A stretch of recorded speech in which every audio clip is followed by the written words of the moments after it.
Hi Region 18 violinists, my name is Miss Ui and I am going to help you with your etude today. So, I'm going to go through it line by line just to make sure that we are very thorough with everything. And of course, if you have any questions, you are free to ask your director, or if you want to, you can also email me. I can put my email in the description as well. Okay, first of all, we're gonna start right in the second measure where the etude starts. And what I want to say is if you've never played with this slur pattern before, it can look a little intimidating, but if you just take out the left hand completely and work on the right hand first, then it becomes a lot simpler. You're going to realize that it's just a syncopated rhythm. So the first measure that you play is, and I'm playing it a lot slower than the marked tempo, which is quarter note at 105, but I still want you to practice it slowly at this tempo, just so you can get all of the intricacies. So the first thing is the rhythm. It's a syncopated eighth note rhythm, so it sounds like this. I would really suggest practicing that with just your right hand and your open string to start, so that you can get really comfortable with it, okay? And then the other thing is, throughout this whole excerpt, you will see a lot of notes with a filled-in triangle above or below the note. So that is actually the marking for staccatissimo. So if you know the word staccato, that means short, right? The issimo part means very. So it's just super short, very short. So you're gonna play that note even shorter than you would normally. You have an accent, which means just a little bite at the beginning of the note. So always, even when you're playing without the left hand or you're playing under tempo, you always want to make sure that you're still practicing all of the articulation markings. Okay, and then when you're adding in the left hand, you can take out the slurs at first. And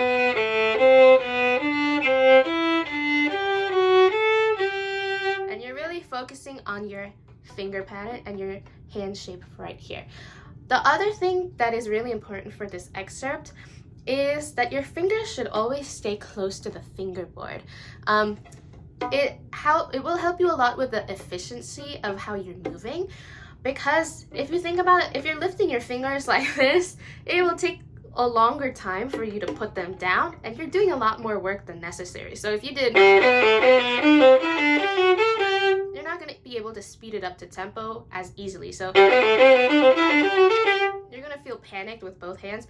If you just keep your fingers real close, but better than that, then it'll sound and feel a lot simpler for you. Okay, as you can see, the rhythm for the next 3 or 4 measures, the next 3 measures is exactly the same. So you're just going to practice that same rhythm on all open strings. Make sure to get that accent. If you're finding that your accent is not speaking, chances are that you're not stopping your bow enough before the accent. So if you just go and expect that to work, it's not as impactful as if you do a super short note before, like marked, and then you dig in. So it always has to be that super short note. That's always the tricky one. So make sure you practice that. Okay, so once you do your left hand and your right hand independently, and one more thing about your left hand, you need to also realize that your left hand fingers do not have to come off the fingerboard immediately after they're done playing. So I'll show you what I'm talking about. So this is if my fingers come off the string right after I'm done playing them. I think I should get some notes. I think that is a little less efficient, and it also makes your hand feel more panicked when you're going at the faster speed. So what I want you to realize is you can keep your fingers down until you need them again. So I'm keeping my 1 and 2 down, and then I need my 1 again, I'm just gonna hop it over to the D string. And the same thing, I'm just trying to keep my fingers as low as possible and staying in the relatively the same place if I know that my hand shape is going to be the same on each different string. Okay, cool. So I go through that pattern. Of course, you can also practice up here with just your fingers if you're having a hard time. So go slow, but of course, still with your style. And you can practice like that and then add in your fingers. Short. Short.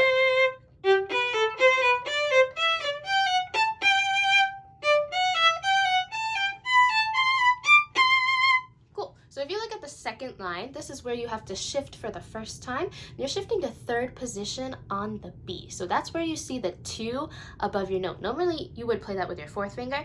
It's telling you with that 2, they want you to shift to third position. So if you've never done that before, that basically means you're going to land your first finger where your third finger usually goes. And you might have a tape for that, and it'll be a little bit easier for you to see that. But what you really want to hear is the same note as what you would as the finger that you would normally play in first. So I'm looking at the B because it has the 2 written above it. I usually play that with my 4th finger. I'm just going to replace that with my 2nd finger. So really important note, your thumb has to come up with you when you're shifting. If you just try to move your 2, oh my gosh, that is so uncomfortable and it's just going to be so out of tune. So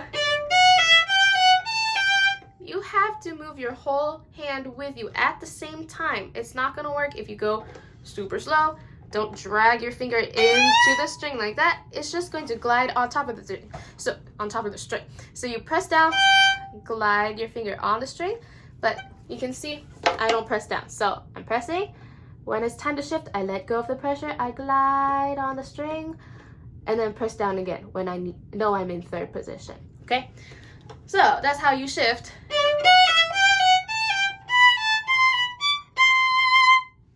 Okay, so you're going to also just practice staying in third position. If you don't know how to do that already, maybe you can ask your director for some more third position practice stuff.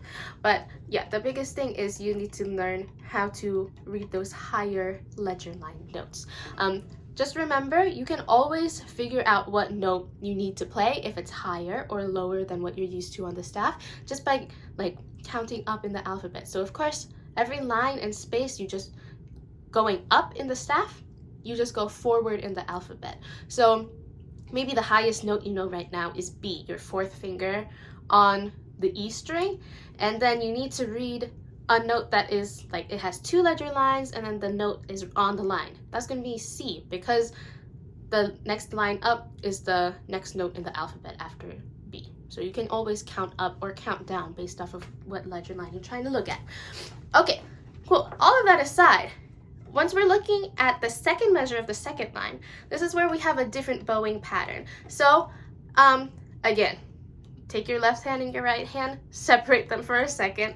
I want you to just focus on getting the right feel for what should be happening. So you should be in like the balance point for this because it's the easiest way to get it. Okay, for your accents, I want you to make sure you're always pressing into the string with your index finger so that you can kind of see the wood and the the wood and the hair of the bow are getting closer together once I press down. And you also want to release that. So you're noticing I don't use too much bow because I know I won't have a lot of time when I have to go faster, right? So I'm going to practice with a short amount of bow, but I'm still trying to get that accurate sound. Okay? So I only want that bite at the first note of every grouping of 16ths. So I'm going kind of like that. But if I wanted to make it more accurate to what string I'm on, I'm going to go on the E string, then the A string, then the A string, and then the D string. So I'm going. So you can practice that. One really important thing is that you're not going to start traveling towards the tip. So you always need to make sure your up bows have enough energy to return back to where you started. So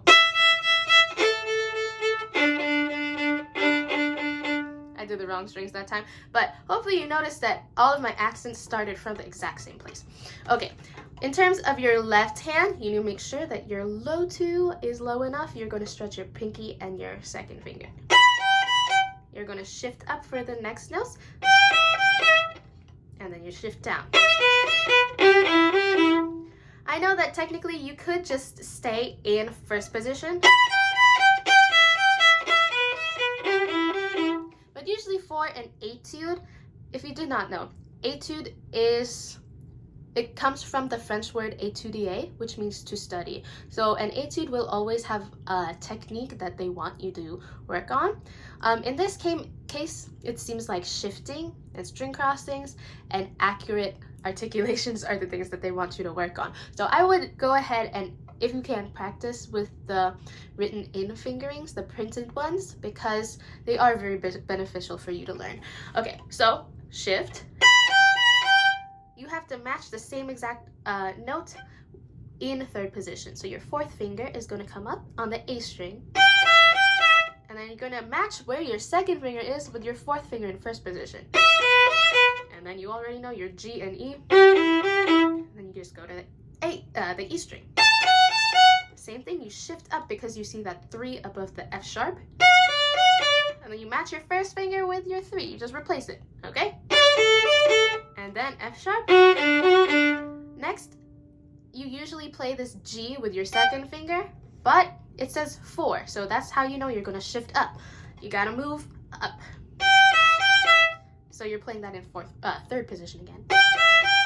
You're going to shift back down to first. Ooh, my bad. That's in C sharp. Okay? There's the accidental, it's a little hard to tell, but it is a C sharp.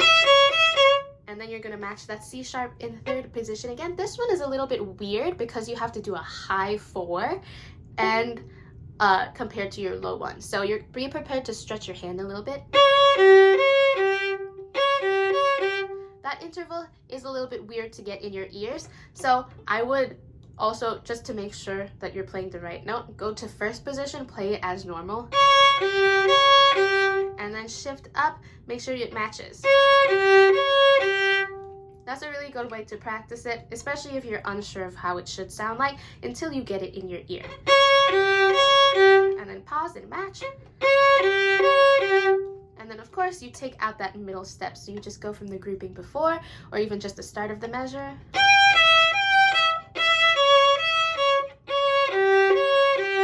And then you're going to match your third finger in first position. Careful, there's the C sharp, so your high 3 on the G string. And then you have the ending of this little phrase. So shift up to third, high 3, and then short because you see those 2 triangles.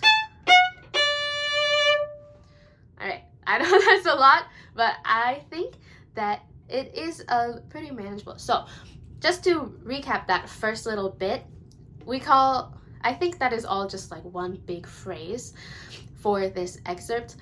We want to make sure that all of your accents are very clear and that your staccatissimo are very short, and that you're making sure that you're always in the right part of the bow, no matter if you're playing under tempo or at full speed.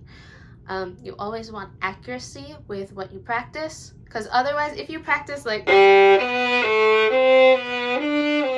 you're going to just try to do that when you speed up. It's hard to do. That's not accurate to how it sounds. Just keep in mind, this piece, this etude, has a lot of energy behind it, and usually the faster you go and the smaller the note value is, the less bow you need, just to keep everything efficient. Yeah, efficiency is the name of the game in this one. Okay, cool. So let's keep going. This is going to be the third measure of the third line. And if you've never seen that FZ marking before, that means forzando, which is just a fancy way of saying forceful accent. So you just did an accent before with the... They want you to be even more dramatic when you get to the forzando. So press into the string even more. Ooh, that was a little too much. But it's the same concept. You're digging in. Maybe you hold off on releasing the pressure just a tiny bit more, so you get a little bit more of that heaviness. But you always want to make sure that it is sticking out a little bit more. So is how that measure is going to sound. Okay, in terms of what the pattern is, you always want to make sure that you know kind of what key you're replicating. So there's a lot of accidentals coming up in this section. I want you to just know that like this one measure, you have to think kind of like you're in B major. If you've never played B flat major, my bad. If you've never played a B flat major scale before, it's just like, it should sound the same as your other major scales, but just starting on a B flat. So you gotta get used to your low one, but then you also have to get used to shifting with your B flats and all of that. So we're gonna start right on that measure. You're starting in first position. And where you see that 2 above the E flat, that means you're gonna shift to third position. So it's gonna be your low 2 this time. Oh, let me do that again because I wasn't in tune. Okay, and then your first finger, you're gonna tuck it right underneath your 2 because that's a half step away. And your third finger is your F natural. You're gonna do your E flat again. So that's how that part sounds after you shift. Okay, so we're gonna start at the beginning of the measure again with the forzando, of course. Ready, go. Shift. And then when you go over to the E string, you can always remember that is going to be your low 2. So you can just keep it exactly in the same place where it was. Hop it over to the E string. All right. Now, next measure, you have some weird thing going on with your 4th finger. Let's check it out. So you have A, B flat, C, D. Oh, what happened? It says to play it with your 4, your E flat with a 4. So all you're going to do is just stick your pinky up a tiny bit more. But you want to make sure that that note is in tune. And if you notice what I'm doing right now, I'm trying to keep the same hand shape. So I'm keeping the rest of my fingers down, especially my 1, because I have to play it later in the measure. So I might as well make it easier on myself now. And then I keep my 3 down because I have to play it again. The really important thing when you're doing that extended 4 for your E flat is that you're not letting it affect your other fingers. So if you're trying to scoot your pinky up like this, but you're noticing that your 3 is coming with it like that, that's just a sign you need to work a little bit more on your finger independence. So you're probably just going to have to work on this motion, making sure that your 3rd finger is not moving, like the tip of your finger, I mean. Just like that. Okay? So I always want it to be steady. And then just cross your 3rd finger over to the A string. Now, you need to make sure, since you're up higher on the fingerboard, your elbow needs to come across because you're going on the D string now. Ooh. And then your elbow comes in even more because you're on the G string. So once you cross over to the D and the G strings, just make sure that your elbow is coming in so that it's easier for you to be in tune, and you won't lose your hand shape. When I say hand shape, I mean literally this right here. When you're going across the strings, you shouldn't need to do anything funky with your wrist in order to be in tune. Normally, if I didn't go bring my elbow around, for it to be in tune, it might look it's just weird, and I have to stretch my fingers more than what is comfortable and what I'm used to. So I'm making it easier on myself when I need to go over to the lower strings. Just bring this in, it's a lot better. Okay, so that measure again. Extend. Bring your elbow up. Okay. Now your next line is line 4. You have the forzando on the chord. The important thing to realize there is just because it's a chord doesn't mean that it gets to be longer than the 16th note. So if you want to, just pretend like, just practice for this one. Pretend that the first note is just the open D. So you would just play, and you have to keep that rhythm stable. You can't change it, but just because you add the open G. You need to hear both, so you're gonna set your bow on both of those strings. Make sure your bow is flat, and you just pull. Yeah. So your goal is trying to make sure that both strings speak at an equal volume instead of one being louder than the other, because you need them to be equal. Okay. They're both important. So keep this rhythm the same. 1 E and 2 E and. Right here, you have to be very careful with your first finger. You're going from a low one, from the B flat, to a normal one, or your high one, your F sharp, on the E string. So be careful of that. You're gonna hop your one across diagonally. Okay, you also have a low 4 for your B flat. So again, low 1, open, low 2 because it's C natural, low 1 again, low 4,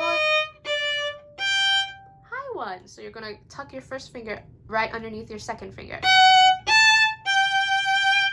Okay, next measure, again, forzando, and then where it says that 1 above the A, you are going to shift to third. And now you're working on your low 2. So B flat, and it says 1 again on your F sharp, which is how you normally play it. So that's a good sign that you're probably going to go back to first position. So right here, these two measures, your accidentals, well, actually, this whole line, the fourth line, are a little bit weird with the way it sounds, just because they're not usually harmonic patterns that you are used to if you've only been playing for maybe a year or two. So you need to be very careful about your accidentals. If you need to, just to get it in your ear, you can just play it in first position, or you can also go over to a piano. Luckily, I have one behind me. Or maybe you don't have a piano at home, you can just search up like a keyboard online, like online piano or something like that, and you can just be like, okay, I need my B flat to sound like this, and you can also match it here. And then maybe in the second measure of the fourth line, where you're doing that A in third position, A, B flat, C, then you can also do that on the piano. This is also a good way to practice if you are just like, oh, I need to get it in my ear first, I need to hear it a bunch of times. Sometimes it will seem weird, but sometimes it is easier to hear it on a different instrument other than the one that you're trying to practice for. So you can sing it, you go da da da, and then you can play it. Yeah, and then you can put it on your instrument. But yeah, there's a bunch of different ways to get it in your ear. Okay. You would shift down. Make sure it's still your normal one because it's an F sharp. Low 2, high 2. So you just need to be very careful about where are your half steps, when are my fingers touching and when are they not. You can even mark that in your music. That like if you connect the note heads with a V, or like maybe if you want to do it above the note so it's like an upside down V, because sometimes this looks like an up bow marking, right? But that can mean a half step marking. That's how I grew up using that symbol. And then also if you do like a little bracket that looks like a down bow but upside down, that can mean a whole step as well. But I know some people use different symbols for half steps and whole steps, so just double check with your director what they might want you to use. Okay, but either way, just come up with a system to be like, okay, my fingers are touching here, my fingers are going to be a whole step away here, so you're going to feel the space between the fingers. Okay, now third measure of the fourth line, you're starting on that B flat, and now you are also starting a different bowing pattern. So you're going 1 and 2 and strong, 1 and 2 and strong. The important thing about this is now your strong beat is not on beat 1 or 3 like how it usually is. Your strong beat is actually on 2 and 4, which are usually the weaker beats of our 4/4 measure. Okay, so what you need to make sure you're also doing, you're staying in the same place for those 16ths, and then you press for the accent, but you don't travel too far, because if you do, then the 16ths will be like kind of hard to play in the upper half. So even though it's a quarter note, you can still sustain the sound in a little bit amount of bow. So I want you to practice, even though it's a quarter note, getting a strong sound in a small amount of bow. So you're just gonna slow down your bow speed, and it should still be able to project. Okay, now practice on your low string, your open string first. So you're noticing, even though I'm doing that traveling with the quarter note travel, I'm not going so far that it's difficult for me to do the 16ths going up bow. And on the up bow one, I'm trying to return back to the exact same place where I started the down bow ones. Okay, this is very strategic, because when you go faster, it's a lot harder to control that part. So you're trying to use a little bit less bow to make things easier. Okay, now as for the notes, be careful about your B flat, low 2 and low 1. And then when you're doing your up bow, the one to be careful of is your C natural on the G string, so your third finger, and then the F sharp on the D string. So you're gonna tuck those right underneath each other. For me to be in tune, basically my third finger is half covering my second finger. So, and immediately after that high 2, you have to pop your second finger down to be a low 2 on the A string. And then you keep going, low 2. It's really hard to see, but there is a flat next to that B flat on the G string. Okay, so that's still your low 2. And then, since your accidental carries across the full measure, you are going to do your B flat again for the up bow 1. And then third finger. That one's not too bad. Now, for the next one, you have accidentals on your E flats. Low 1, low 2, low 4. And then here, you just gotta reset. So you're doing the same finger pattern, but you just shift it all up by a half step. So what I mean by that, if you take this hand shape and you just scoot it up to where your tapes usually start, or I guess the better way to say it is where your first finger would normally start, because you were technically in half position for the first one. Scoot your first finger up, like your whole hand up until your first finger meets where your tape is. Then you go dee da da da da. Then it's the same finger pattern. So you just need to keep that in mind. It's the same exact thing, just scoot it up. Okay, let's do that again. Low 1, low 2, and then low 4, and then high 3. Okay, now the fifth line, you are back to D major. So D major, because we have that C sharp accidental. I should clarify that. It's not your key signature, but it sounds like we're in D major. Okay, now just D major arpeggios. You see that first finger above the D, which means you're going to shift to third. C sharps, your third finger is going to go right underneath your fourth finger. Oh, and I shifted down because I saw the 2 above your G. So you're going from low 2 to high 2. C sharp, because the C sharp is from earlier in the measure. Okay, same thing. Shift up. But now, instead of a 2, it's a very blurry 4, right? So instead of shifting down to first position in this measure, it actually is telling you should stay in position. So you're going to put your fourth finger there, and then your next note, your C sharp, instead of doing your normal 4, you're gonna, again, do a high 4, because it's your C sharp. This one is a little bit trickier to get in tune, just because you're in third position and it is on the G and the D strings. So really take some time to make sure that your intonation is very accurate. This is that measure again. So the second measure of the fifth line.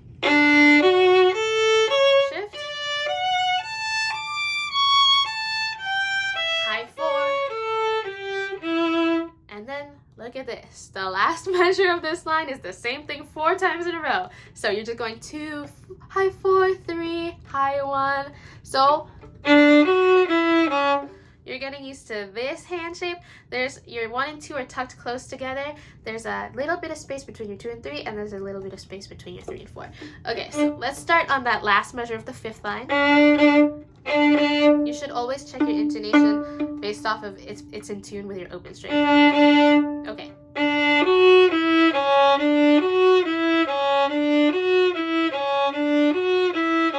Another very important thing to note. You're gonna notice I didn't lift my 1 at all because I knew I was gonna play the same thing 4 times in a row. So make it easier for yourself. Again, you don't need to pick up your finger and find the intonation again if you've already played it in tune. So just make it easy. Keep it down. And now, okay, now in the 6th line, we have a break in the pattern. So we go 2, 4, 3, 2, and we're starting to go down the scale. Now, instead of your high 1 that's tucked right underneath your 2nd finger, you're going to scoot it down a half step because it's C natural. Where you see the 2 above the B, that's how you normally play it, so you're going to shift to 1st. And once you get to the 2nd measure of the 6th line, it sounds pretty similar to the beginning, but you don't have the slur pattern again. So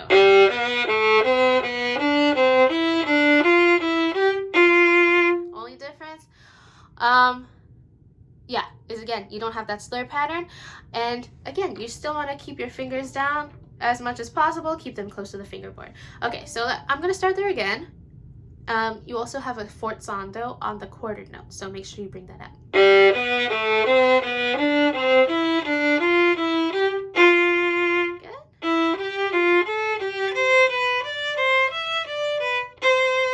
Again, if these are notes that are a little bit tricky for you to play right now, and you can't quite sight reading them in the speed that I'm playing, that's totally fine. Take your time. Go slower. If you need to go like,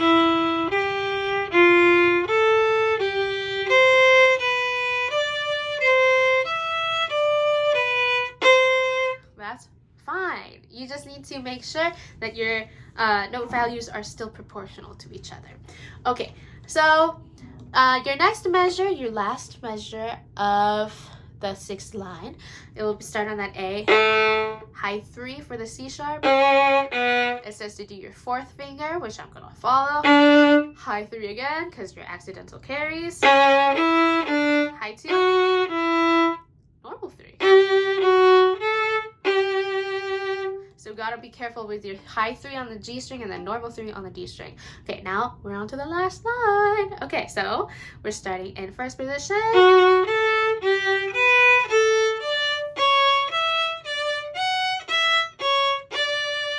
Again, you're gonna notice I kept my fingers very close to the fingerboard. Now, next measure. Low 2.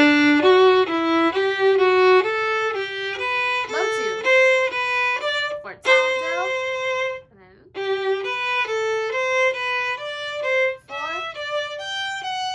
Forzando. It says a 1 above the A, so I'm gonna shift to 3rd. That's how I'm going to end. So that's basically your whole excerpt. So, okay, very important things to just always make sure you are doing. Again, fingers always have to stay close to the fingerboard.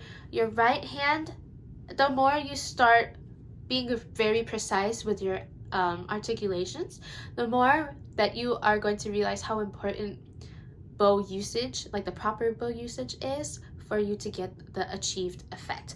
So my advice, don't use more bow than what you absolutely need, because you're gonna notice you don't need a lot. You don't need a ton for it to come out. Also, your whole hand has to move quickly for shifts. If you stop the bow before an accent to grab the string, it will be a lot more effective and sound a lot clearer.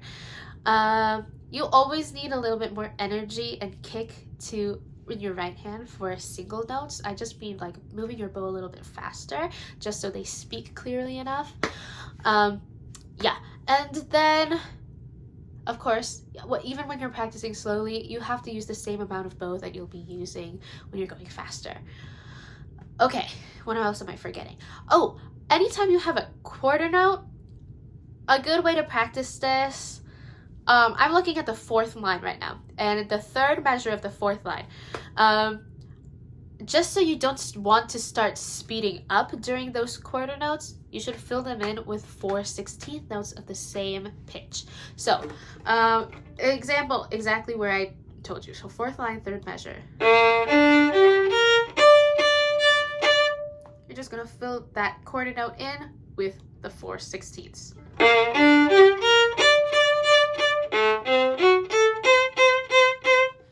That's just for practice. It's just to get the pulse in your head so that when you speed it up, and then eventually do it without the practice pulses,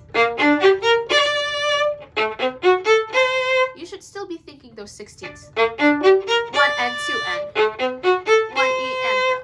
Just like that. Same thing goes for the beginning. 1, 2, 3, 4. Or 1 E and the. Or 4 E and the. My bad. Okay. 4 E and the. And then when you go play it faster, you say the same thing in your head. You hear the 16ths, but you don't play them. 1 E and the. 1 E and the. And of course, even when you're playing it slow, you have to subdivide, but especially when you play fast, because a lot of the tendency is we want to play, rush through it. Like that. No, you have to hear the 16ths. 1 E and the 2. 1 E and the. 1 E and the. Yes. So always practice with a metronome. That's a very important point.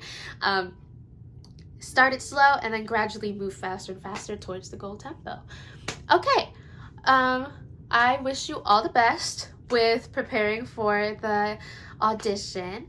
I did prepare 3 videos for you. So the first one, the slow tempo, is at quarter note equals 45.